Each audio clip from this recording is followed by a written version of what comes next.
Good morning and thank you for joining our daily outlook. And today we'll cover the changes in gold. Greg will be sharing insights from our trading desk. The price of gold has lost 1.6% in the last session. The CCI transitioned sharply into the negative zone. The euro-dollar pair has lost 0.8% in the last session. The highs-lows indicator moved sharply into negative territory. The sterling-dollar pair has fallen 0.6% in the last session. The ultimate oscillator is heating up and is now giving a positive signal. The Aussie-dollar pair has lost 1.1% in the last session. The ADX has collapsed into negative territory. Thank you for your insightful trading ideas. Moving on to world headlines.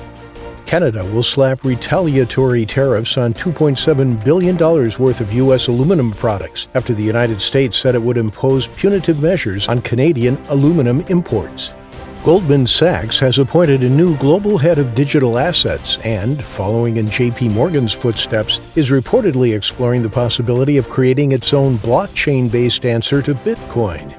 TikTok is preparing advertisers for a possible ban of its app in the United States, ad buyers said, offering refunds for ad campaigns that are unable to run. Thank you for this. Coming up, today's major economic events.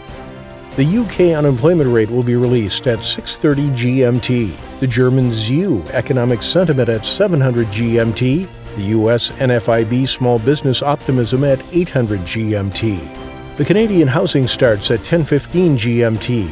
The US PPI at 10:30 GMT, and the Canadian building permits at 10:30 GMT. We hope that you've enjoyed today's market outlook. On behalf of all of us here, we wish you a productive trading day. Be sure to join our next review for the latest news and events from the financial markets.